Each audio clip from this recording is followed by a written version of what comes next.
So you're going to get installed on Thursday? So I got installed yesterday. You So, did? Well, yes. welcome. Thank you. Where do you come from? New Mexico? I come from New Mexico, Albuquerque, New Mexico. Oh my gosh. And so who are you?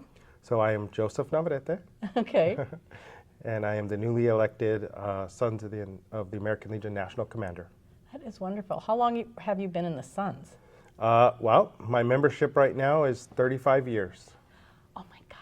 Yes. Did they put you in when you were a child? They did. They did. Okay. They did, yes. So you grew up in the American Legion family. Yes. And so your dad served or your mom served? So my dad served. He served in the Army during the Vietnam era. Okay. He is currently the state adjutant and also the detachment adjutant. Okay. My mother, Rita, she is a past national president of the American Legion Auxiliary. So we have actually made history this weekend. Yeah, no kidding. One, we were I was the first son to be a national commander of the Sons of the American Legion. And two, it's the first time that we've had a mother that was a past national president of the American Legion Auxiliary and then a son. So Thank you for serving, because you. the American Legion, the family it's all volunteers. yes. And so it's heart, it's passion, it's a lot of work. And so did you grow up just always being a part of the American Legion? Very much so. So Did you? ever since I was young, I can remember the days when my whole entire family was part of Legion activities. Uh-huh. The post home was very close to us, to where we Okay. lived. We had a bingo hall, Okay. and my grandfather called the numbers. Uh-huh. My grandmothers ran the concession stand, and all of us little kids took out the food to everybody that was playing bingo. So there's a very fond memory that we have that we grew up with. So Serving. we're always part of that family. Yeah. Serving is in the DNA of the American Legion, isn't it? Yes. And it's also, it's a mental health protective factor. I mean, the research has shown that when you are actively serving another human being, it increases your resiliency, if you will. And in the spiritual world, we know that serving has always been a part of a spiritual discipline too, right? Yes. And so it's always interesting that the American Legion has for God and country, right? Yes.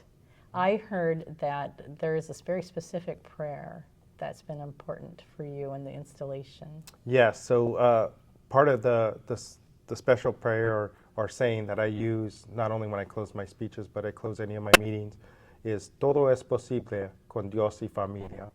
Everything is possible with God and family. Is that a saying for you, or has It is a deeper saying meaning? for me. So Okay. my mother, during her year as president, national president, she had a saying, the same, very similar.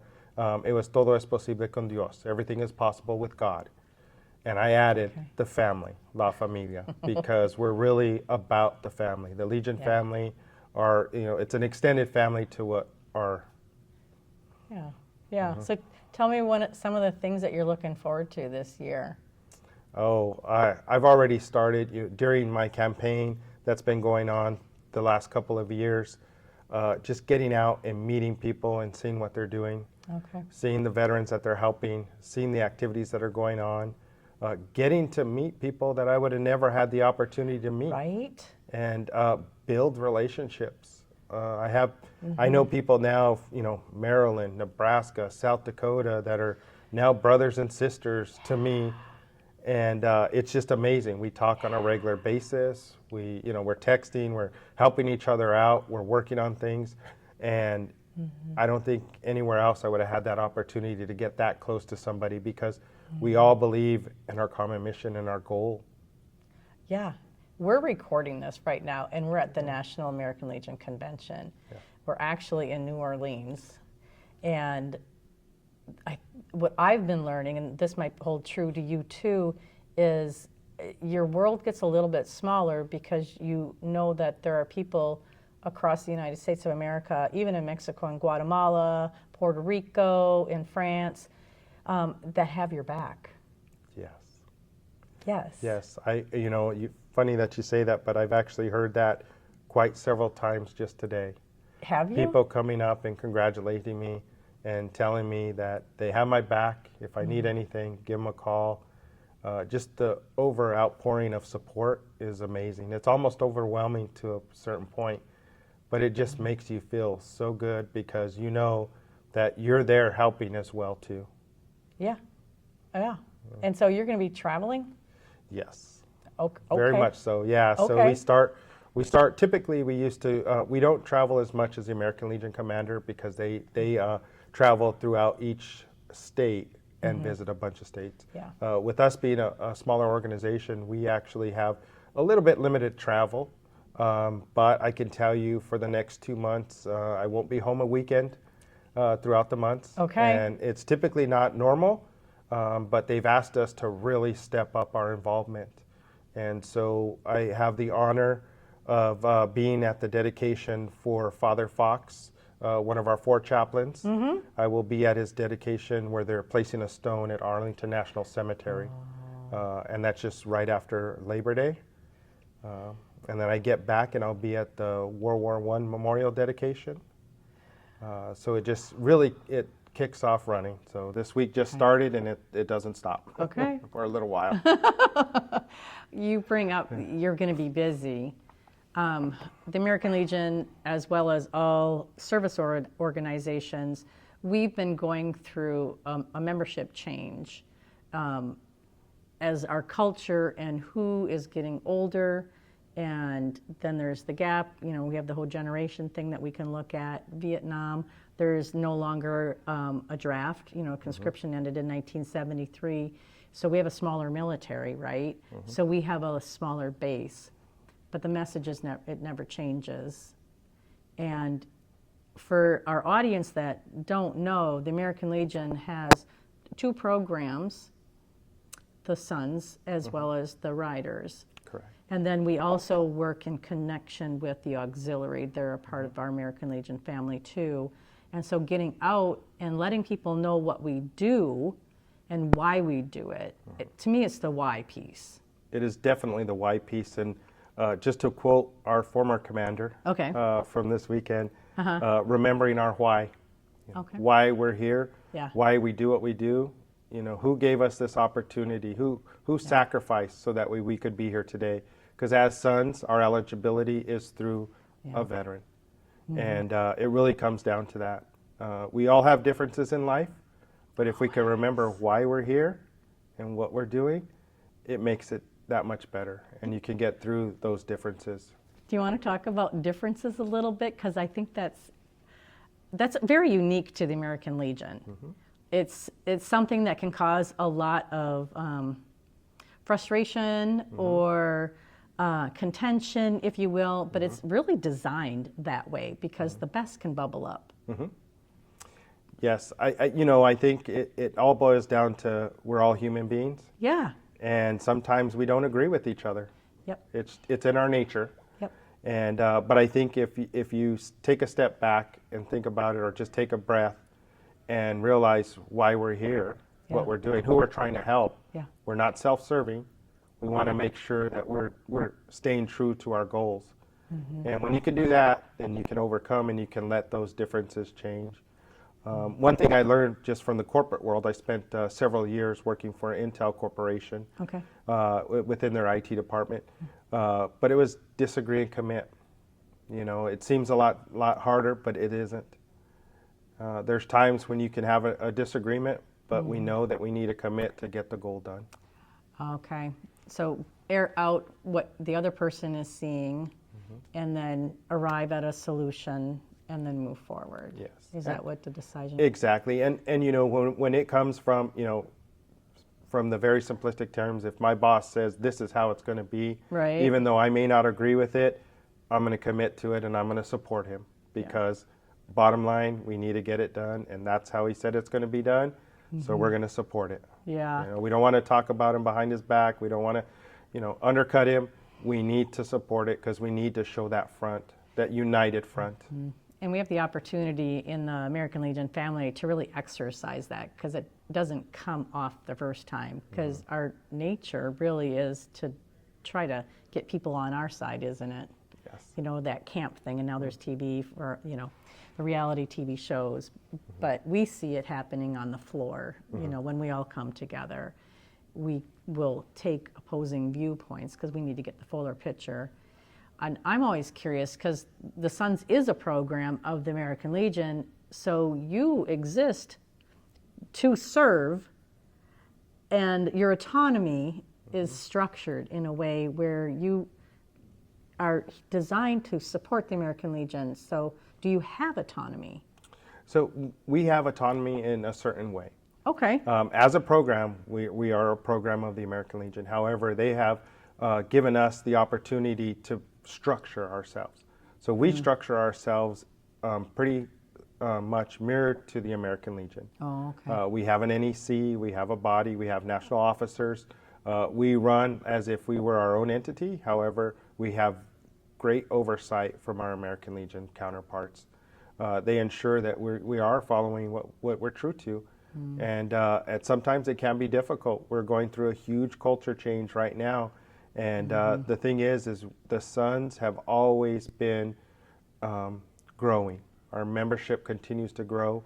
We've had an all-time high the last 3 years in a row, and we continue. And we're getting really close to reaching the 400,000 mark, which is a huge mark for us. So we're hoping that happens within my year, of course. Well, of course, we're really looking forward to that. Yeah. But that is one of the things that has driven us, and they've wanted us to be structured and function as we were our own. But as you know, the American Legion was chartered by Congress, and as well as the auxiliary. So we will always remain a program, and we are fine with that. We are okay with that. Along with our Legion Rider partners that are also a program, they are probably one of the best opportunities for the entire Legion family to get involved because whether you're a Legionnaire, whether you're an auxiliary member, or you're a Son, you can be part of the Riders. You can be are you a rider? I am a Rider. You are? I am. Did you ride in? I did not ride in. Okay. So it's a very busy week. So it's pretty hard. However, next year it is part of my schedule to come in and ride. Okay. Yes. And next year, which means the end of your tour, so you'll be riding into the next city. Into Tampa Bay, Florida. Tampa Bay. Yes. Oh my gosh. Okay. You bring up a few issues. I mean, the contrition, growing our membership, people are interested. And it's really just us getting the word out because we've been doing trailblazing things since it started. I'm always amazed that they allowed women. So it would have been interesting to be in France when they started talking about what the American Legion is going to look like and who it stands for. Because we haven't yet reached our goal of equity, fairness, justice. Those are those human values that connect all of us together, right? They're goals, and they're lofty goals, but they're worthy goals. So women, so we got the gender card, skin color, culture, religion, you're all welcome to come in. And that was 1919 when it was chartered, right? Yes. And so women weren't even allowed to vote. And what were we, 50 years out of the Civil War? So you had the North and the South that were not yet united as a country. And the American Legion said, we're one, we're Legion. Yes. To me, that is phenomenal. And to be able to have the Sons be a part of that, like, no, the family really needs to be a part of this. And work together, we're going to actualize these lofty goals we can have as human beings. Yes. To me, that's just amazing. Yes. Yeah. Yes. Yeah, to see the Legion family grow in the last couple of years has been amazing. I can remember the time, even back home where we attend an event and I hear from my mom or my father talking about Legion family, and all we see up on the head table is the Legionnaires. And I'm like, well, why isn't the auxiliary there? Why isn't the Sons there? We say we're a Legion family. Let's show everybody that we're a Legion family because we lead by example. The design of American Legion, again, that we're kind of just talking about is the diversity. We come from everywhere. You're from New Mexico, we're from Minnesota, but we can come together and work together to make our communities better, youth, national security, and then Americanism. Are there specific parts of all the things that American Legion does that you're thinking that you're going to focus in on this year? One of the focuses that we'll have for this year, well, there's actually two major focuses, and that's joining forces with the Legion family to raise money for VCF. For VCF? VCF, Veterans Children Foundation. Okay. We plan to set a goal of raising $500,000 for the year. As you're aware, or hopefully you're aware, we know how to raise money for CWF, the Child Welfare Foundation. We just had another historic year. We hit the $10 million mark this year. Oh my. So we are, we know how to raise money. Okay. The sons know how to raise money. Thank you. And we have seen how well the Legion Riders did with the Legacy Scholarship Fund, and now that's self-supporting. And so they have moved on to now VCF, and we feel that along with the American Legion and the Riders, if we all combat this together, we can make it a much stronger effort all together. And so that's one of the biggest areas. The other area that we're looking at is Be the One. Okay. Ending veteran suicide. Even one is too many. It is just, it's rough when we lose somebody. It's heartbreaking to think, especially in our current culture, when everyone who serves our country does so voluntarily. It puts a different dynamic on it. And I know when I was active in the military, we were trying to figure out how do you do that? And I know with the Be the One, we have our director, and they've been doing fantastic work. I don't think we're done yet. The spiritual piece to me is near and dear, and to be able to bring that alongside to the table and say, let's talk about what people think about who they are in this world. What is their purpose? What is their value? And what is the meaning of their experiences? And then how do you live with that trauma? Does it control you? Can you learn to live with it? Does it ever go away? Those are some of those discussions that I think the American Legion can lead, that we have the experience, we have the military experience, we have the families. Many families grow up with combat vets. Yeah, I think what we have to get over is that stigma of it's not okay to be not okay. Right? It makes a difference. I mean, sometimes we're just not okay, but we have to be able to communicate that. Yeah. And let people know. How do we do that? That's the challenge. We're hoping, with seeing what the Legion has put out and the partnership with Columbia University and the training that they have now, we're hoping that we get our members, our sons' members, to take that pledge to make sure that we get the training, get the information, and we can help, right? A lot of it is listening, just listening and asking the question. That's a lot of it, right? Yeah. Like they started the Battle Buddy, which is now a VA program, right? And so knowing that you can call someone at 3 o'clock in the morning and know that they can listen to you, and if there is a further intervention that's needed, well, to be able to have somebody that could be your eyes and ears is always been a part of human nature.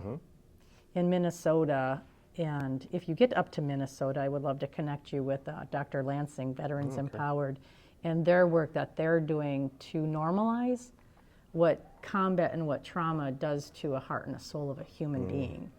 And then what can we do to have that human being come back to a place where their quality of life is satisfactory to them. Yeah.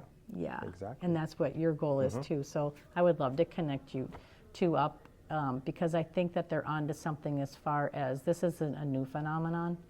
It's an effect or a result of a traumatic experience that humans, we ask human beings to be a part of on behalf of a grateful nation. Yeah.